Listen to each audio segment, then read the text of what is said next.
हम संगीता ठाकुर स्वागत करै छी अपन यूट्यूब चैनल मिथिला के नगरिया में। आइ के एहि वीडियो में सावन सोमवारी व्रतक कथा सुनाब। अगर चैनल पर नया छी तो चैनल के सब्सक्राइब जरूर कर लेब आ नोटिफिकेशन जरूर ऑन कर लेब, क्योंकि एहि चैनल पर मिथिलांचल से जुड़ल हर पाबनि तिहार के जानकारी, धार्मिक कथा आ पूजा पाठ से जुड़ल उपाय भेटत। तो चलू आब सावन सोमवारी व्रतक कथा सुनू। प्राचीन काल में एकटा गांव में एकटा ब्राह्मण रहै छलखिन। हुनका एकटा बेटी रहनि। हुनका भाग में लिखल रहनि जे ओ विवाह होइते विधवा भ जेती। ब्राह्मण जतऽ बर तक क जाथिन निश्चिते ओतऽ कोनो न कोनो प्रकारक अनिष्ट भ जाय आ ओ बर मरि जाथि। एहि सँ ब्राह्मण बड़ व्यथित भेला।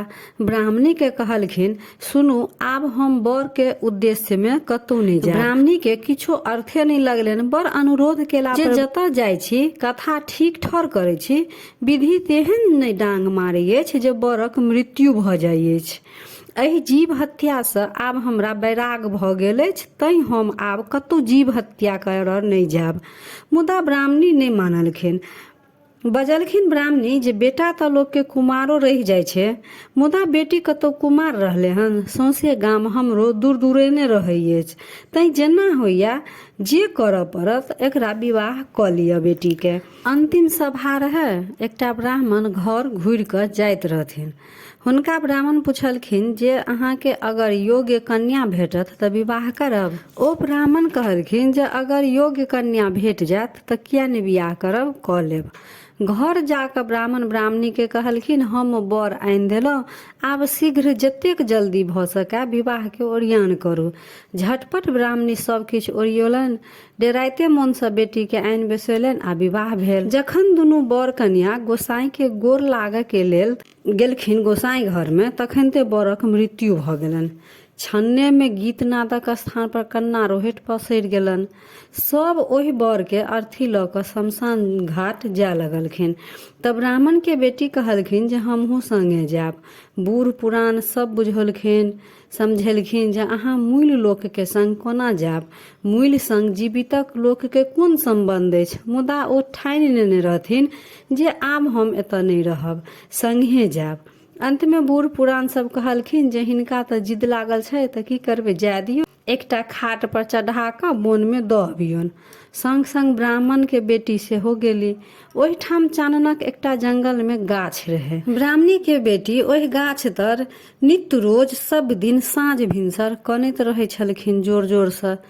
ओहि गाछ पर विधि विधाता के वास छलनि। विधि पूछलखिन विधाता से जे अतेक राति में के कनै अछि। तखन विधाता कहलखिन जे एकटा ब्राह्मण के बेटी छथिन, ओ विधवा भ गेल छथि। तखन विधि कहलखिन जे हुनका विधवा जन्म केना कटतनि। विधाता कहलखिन, एहि दुआरे अहाँ के कोनो बात नहीं कहै छी।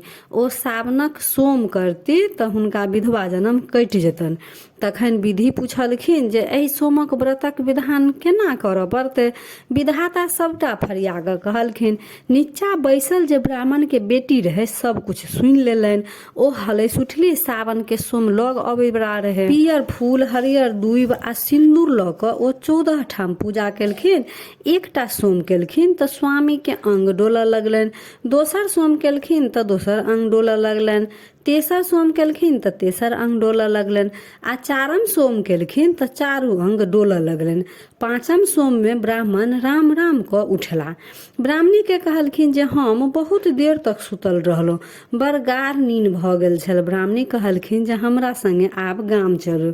दुनू गोटे गाम गेला। जखन दुनू गोटे गाम पहुँचला तऽ लोक सब देखलकनि तऽ ओ ब्राह्मणी के कहऽ गेलनि, ब्राह्मणी अहाँ के बेटी जमाय अबै अछि। ब्राह्मणी कानि उठलखिन। हुनका तो कुछ बुझल नहीं छलनि। ब्राह्मणी कहै छथिन, किया खोजबै छी, किया चोल करै छी, हमर बेटी कतऽ से आओत। सब जखन बड्ड बेसी जोर दऽ कऽ कहलकै नहीं बेटी आबि रहल अछि, हम सब नहीं खोजबै छी, तखन आबि देखलखिन तऽ सच्चे दुनू गोटे आबै छलखिन। ब्राह्मणी बड़ खुश भेली। तैं जेना ब्राह्मणी के पहिले भेलनि तेहन केकरो नहीं होय, आ जेहन ब्राह्मणी के पाछा भेलनि तेहन सबके होय। तो यह रहा सावन सोमवारी व्रतक कथा केहन लागल कमेंट जरूर करब। आ नीक लागल तऽ लाइक शेयर सब्सक्राइब कऽ कऽ मैथिली भाषा के सपोर्ट जरूर करब। तऽ फेर उपस्थित होइ छी एकटा नया वीडियो के संग। ताबे तक जय मिथिला, जय मैथिली।